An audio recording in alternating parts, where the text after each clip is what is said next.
Sir ये क्या लगा रखा आपने? ये ऐसी चीज़ है जो जानवरों ने एक बार खा ली तो वो तंदुरुस्त हो जाएंगे और प्रोटीन की पूर्ति हो जाएगी। अब मैं आपको इसको दिखाता हूँ करीब से, जैसे आपने पूछा वैसा ही जवाब है।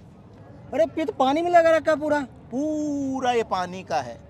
अच्छा पानी में होता है ये? हाँ, ये पानी में उगने वाला विटामिन, मिनरल्स, प्रोटीन से रिच एक ऐसा पशु आहार है जिसको जानवरों ने एक बार खा लिया तो ऐसे समझ लीजिए कि लाइफ टाइम हमने उनको प्रोटीन के लिए फुलफिल कर दिया, क्योंकि इसमें वेट फॉर्म में 30% प्रोटीन होता है।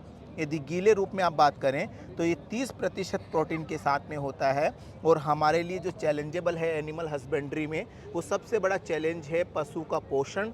और सबसे बड़ी बात है कि उसकी जो कीमत है वो किफ़ायती होनी चाहिए। जो आप चीज़ देख रहे हैं, इस चीज़ को हमारा पशुपालक भारत का या हमारा किसान इसको उगाएगा तो ये 1.5 से 2 रुपए किलो में उसके घर पे उग जाएगा। 1 किलो 1.5 से 2 रुपए के अंदर तैयार हो जाएगा। और इसकी लागत इतनी कम है कि यदि उसको मेन फीड के साथ थोड़ा सा रिप्लेस किया जाए तो हमारा प्रॉफिट का लेवल पशुपालन से करीब करीब 20% तक बढ़ सकता है। यानी कि हरे चारे की पूर्ति करेगा ये? हर चारे की पूर्ति करेगा। और इसको आप चारा नहीं बोल सकते, ये पशुओं के लिए एक औषधि है, ड्राई फ्रूट है जो गीले रूप में है। यदि इसको हमने खिला दिया तो ये प्योर ऑर्गेनिक प्रोटीन है। कि इसको उगाने के लिए, जैसे आप देखिए, इसको हम लोग उगा रहे हैं तो ये पानी में उगा रहे हैं, है ना। पानी में उगते हुए भी इसका जो पानी का फुटप्रिंट है वो बहुत कम है।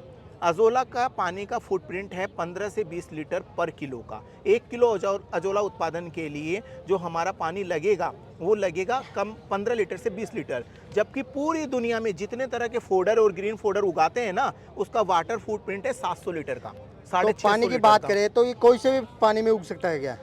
कोई से भी पानी ऐसा है कि जो हमारे पीने योग्य पानी है, जो घर में हम इस्तेमाल करते हैं, उस तरह के पानी में यदि हम लोग उगाना चाहेंगे तो जरूरी होगा। कि इसका पानी का पीएच लेवल कितना होना चाहिए इसको उगाने के लिए? मोटा मोटी 7.5 के आसपास का पीएच होना चाहिए। वो एकदम बिल्कुल अच्छा है। और ऐसा नहीं है कि उससे ऊपर होगा तो पानी में उगेगा नहीं, उगेगा, लेकिन जो उत्पादन की मात्रा है वो हमारे पास में उतनी नहीं आएगी। अच्छा इसको जैसे बोलते क्या है, अपन बात करें तो इसका ये एल्गी है, ये फर्न है और इसको अजोला बोला जाता है। अजोला जी। अच्छा तो ये जैसे कितने दिनों में कितना तैयार होता है इस एरिया में कितना तैयार? ये जो आप क्यारी देख रहे हैं, ये क्यारी का साइज है 14 फीट लंबाई है, जिसको यदि आप स्क्वायर मीटर में बात करें तो करीब करीब आपका ये 4 स्क्वायर मीटर के करीब है, यानी 4.5 स्क्वायर मीटर है। और जो इसकी विड्थ की बात करें तो ये 2 स्क्वायर मीटर है, 6 फीट है। और जनरली क्या होता है कि जितनी इसकी लेंथ होती है ना, उसकी आधी इसकी विड्थ होनी चाहिए। यदि आधी विड्थ नहीं होगी तो पैरेलली जो ये फैलता है पानी में, बढ़ता है बहुत तेज़ी से। इसका बढ़ने का कारण ये है कि एक बैक्टीरिया बेस ये पशु आहार है। इसमें एनाबेनी करके एक बैक्टीरिया होता है और पूरे ब्रह्मांड में उसका जो सहजीवन है वो सबसे तेजी से डेवलप हुआ है। ये अजोला है, जैसे इसको बार बार इसका जिस जगह पर हम उगा रहे हैं वहाँ पे बार बार बीज डालना पड़ता है या एक बार डालने के बाद में ये कंटिन्यू चलता है? यदि आपकी प्रैक्टिसेस अच्छी हैं और आपका कल्टीवेशन अच्छा है तो आपको वन टाइम अजोला से काम चल जाएगा। लेकिन आपने कुछ मॉनिटरिंग नहीं की, ध्यान नहीं रखा तो हो सकता है दोबारा लेना पड़े। जैसे क्या ध्यान रखना चाहिए? बहुत सारी चीज़ें मैं आपको, आप खड़े हुई मैं बताता हूँ।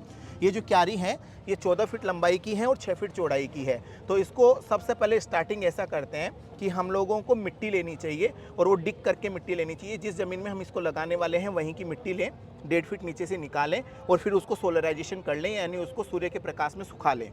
सुखाने के बाद में 150 से 160 किलो मिट्टी इसमें बिछा दें।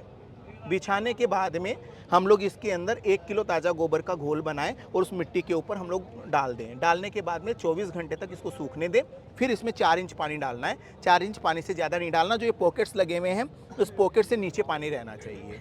ये इसका प्रोसेस है कल्टीवेशन के लिए। अच्छा आपसे ये मंगवाने के लिए कैसे संपर्क कर सकते हैं? मेरा नाम गजानंद अग्रवाल है और हम एक दोस्ती करके कंपनी रन करते हैं और 19 साल से इस फील्ड में हैं। मेरे मोबाइल नंबर 8955119999 है।